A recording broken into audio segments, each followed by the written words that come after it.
Hi, I'm Tina Litster at Searcy Creek Boutique. Our mission is to empower you to courageously create. We created these kits for you to eliminate the guesswork and to give you the tools, the knowledge, and the courage to create your own work of art.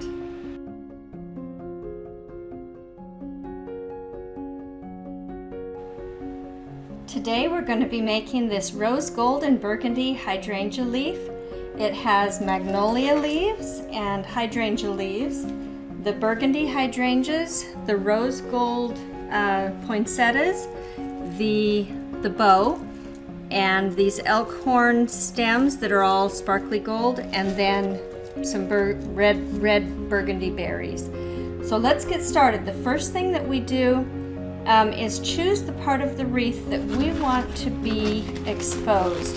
This wreath is exposed from about the 3 o'clock to about the 6 o'clock position. So we want to choose the part of the wreath that is the prettiest and put it in that position. This wreath is nice and round. Some wreaths are not so round and you have to compensate for a squashed or oval shape by the way you put the flowers and the leaves on. But this one is very round, very nicely shaped and very prettily formed. I hope that you get one of those, but if you don't, it's okay because we can compensate for it.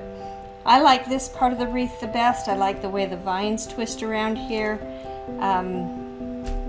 That's what I'm going to have my exposed part. So the exposed part between the 3 o'clock and the 6 o'clock position. Everything else will be covered. So we start with the magnolia leaves.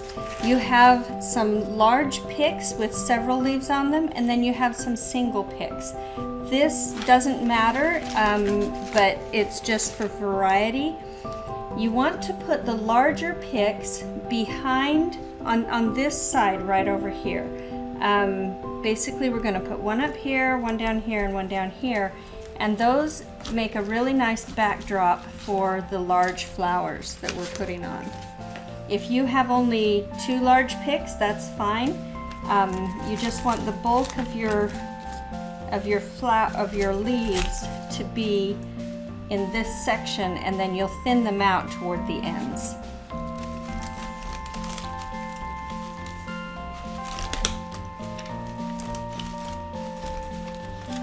Now we aren't gluing anything in yet. We first place everything the way we like it, and then we glue things in. So we want one leaf sitting right down here at 6 o'clock, one leaf up here right at about 2 o'clock, and then we fill in the rest of them.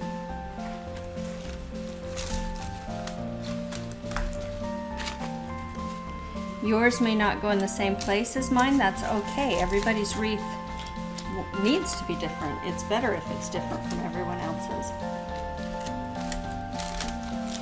Okay, so I still have some open spaces here because we're going to have big flowers there. That's okay. But down here, so you see we have a lot of bulk right in here, and then it thins out toward the ends. The next thing we're going to place in are the hydrangea leaves. And we just want to tuck those in so that we have a color variation. You see we have a dark green and then the lighter green and another dark green. That color variation helps the elements all pop so that they don't all blend together in one massive color. So I like mine like this. When you have your leaves the way you like them, then you pull them out and you glue them in place. There's 2 ways to do this. First of all, you could just retract your leaves a little bit, pool some hot glue down there at the place where the stem makes contact with the wreath, and then push it back in. Some things tend better to work better this way.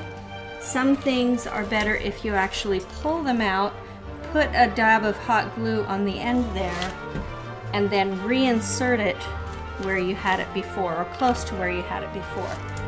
So now just glue every element into its place there.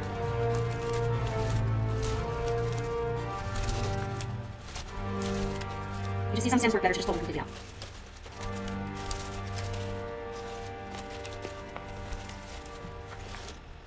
Okay, now that I have those where I like them. All right, the next thing that we put on are the rose gold poinsettias and your ribbon. So the first rose gold poinsettia goes in at about 11 o'clock, right there up at the top, and it just kind of faces straight forward. The smaller poinsettia goes down here at about between 8 and 9 o'clock. Just like that.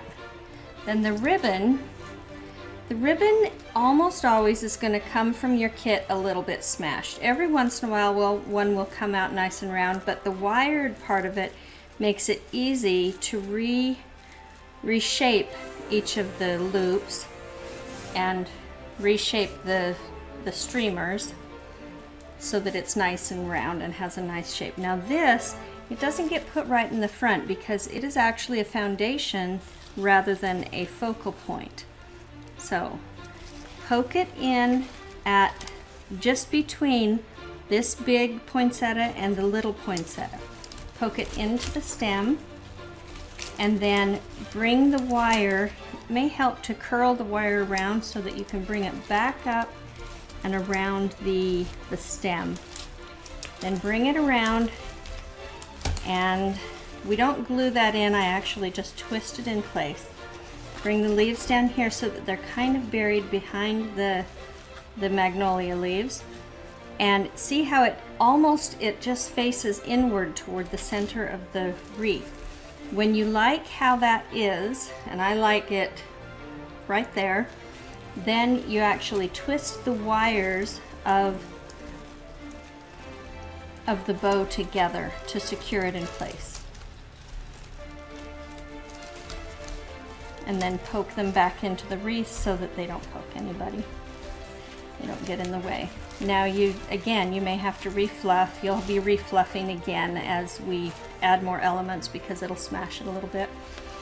Take the poinsettias out and get glue on them. Reinsert them where you had them. Okay, now you want to make sure at this point that everything has made good contact. You want to tug on things, and if they come loose, then they need a little bit more glue. Okay, so just tug on things and make sure that everything made good contact. Okay, I'm all set for the next part, and the next part is the hydrangeas. You have some large stems of hydrangea and some small ones. Take the large hydrangea, put the first one right in between the poinsettias. So you have it tucked in right in between those two poinsettias. The next one goes at the top of the large poinsettia, and you have to pull back leaves in order to fit everything in. So that one goes there. And then this one goes at the bottom of the smaller poinsettia.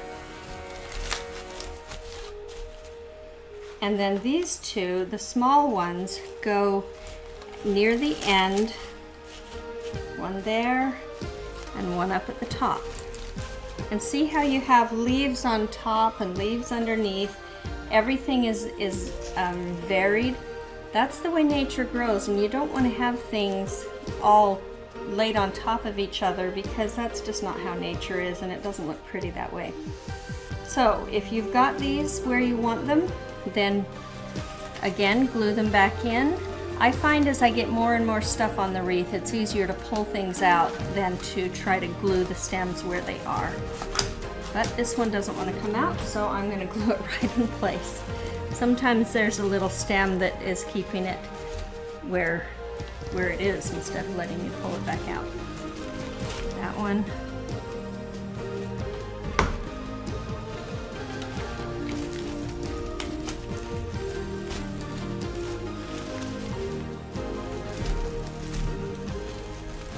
If you accidentally pull flowers off like I just did, just stick them back on where they're supposed to be. If that troubles you, you can put a little spot of glue down at the base right there to keep it in place. But glue on the stem. Poke it in place.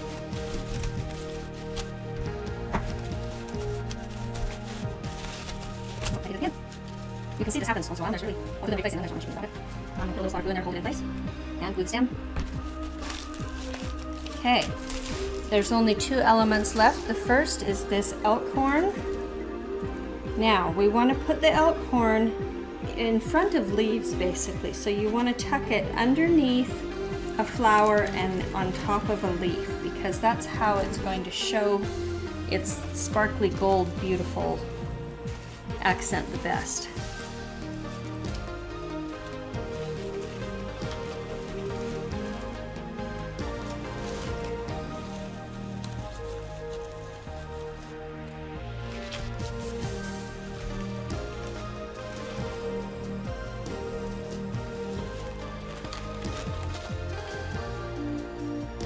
I want to put this one right in here to bring our eye to that focal point.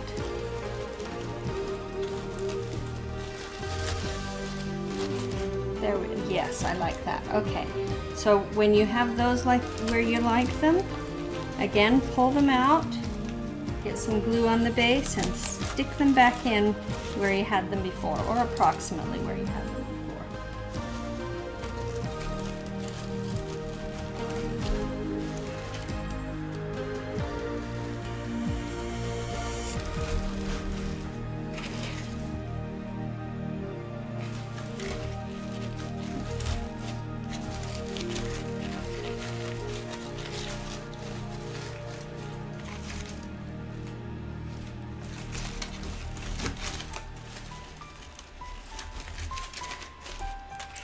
Okay. Oh, this one came out of its spot, and I don't know where its spot was, so I'm going to glue it where I want something extra.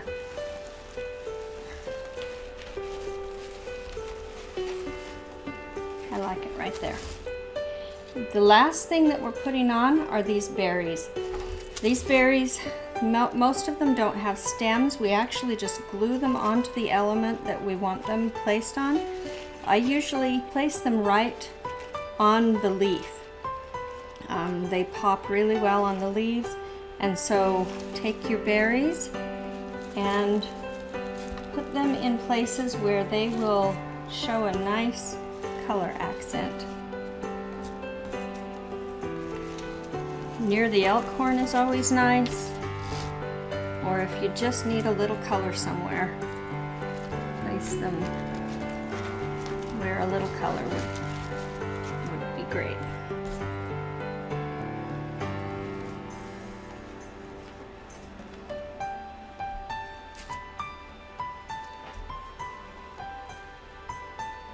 Okay, I like that, except for one thing. I think I have these 2 leaves sticking out where I don't want them. And sometimes you make these discoveries after you're already partway into your wreath. So I pulled out the stem. See, I pulled out the stem. I want to insert it a little higher up so that it is actually a backdrop.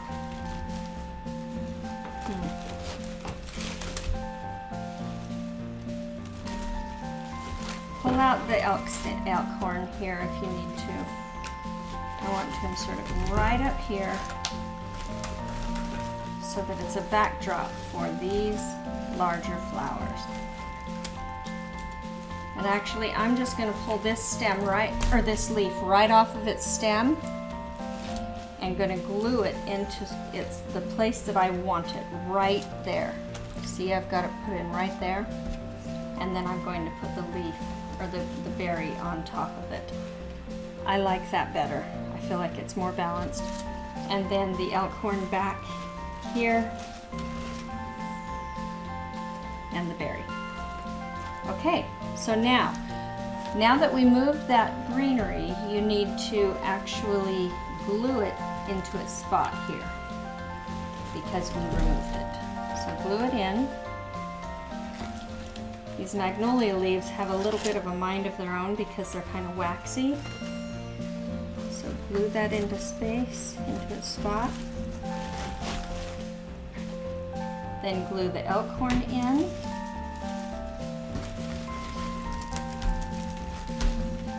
And now, finally, the berries. Now to glue the berries in, you just kind of want to pool some glue on the element that the berry is going to sit on. And then you put the berry on top of it, and then you just hold it in place. Try not to burn yourself here. It's easy to burn yourself when you're actually touching things down to the hot glue.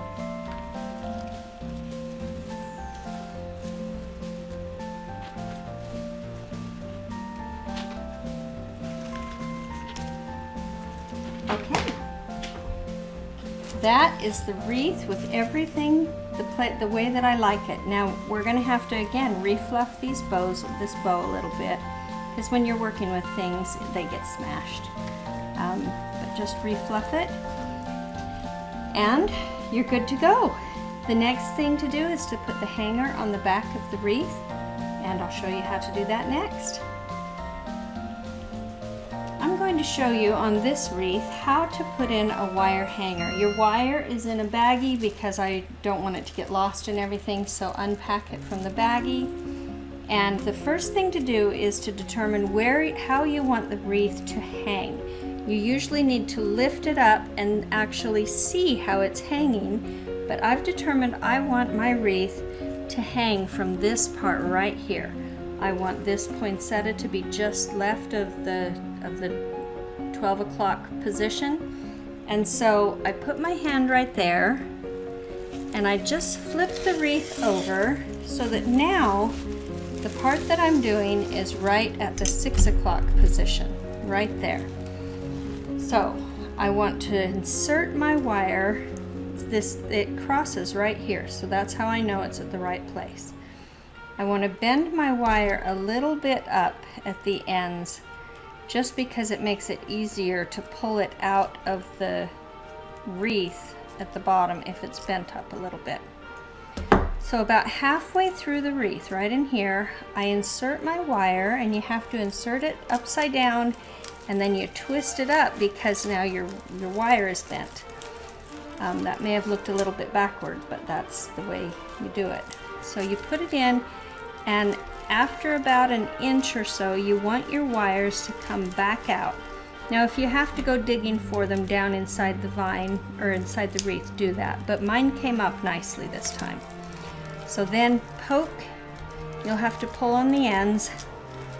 Poke it down until your wire hanger is just about even with the wreath. It makes it so that the nail or the screw or whatever you're hanging it on isn't going to show. And then bend these ends up so that you have a funny looking W. Okay, so you have the two ends and then this loop in the middle there. Then one end at a time, you bend it up around the top loop. And you see how it's bent in, and then you grab the inside of it and you twist it down toward your vine so that it's twisted down in, it won't poke or jab anybody or mess up your door.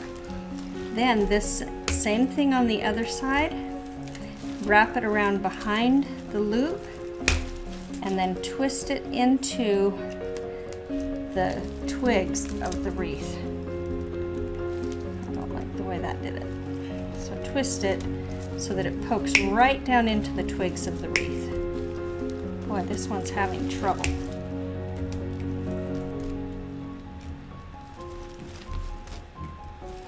Okay, so that's poked down in. So now you see you have a nice sturdy loop right here to hang it from, and these others secure it really well. Now this is almost impossible to do with your fingers. My fingers aren't tough enough anyway. And then you've got your loop here, and you can hang your wreath from your loop. Now when you flip it back over, you may have to re-fluff some things because you had it laying on its surface. But that's how you put on a hanging wire. I hope you enjoyed making this wreath with me. Remember to like the video and subscribe to my channel below. And for more creative surprises, visit my website and my Etsy shop at the addresses shown. See you next time!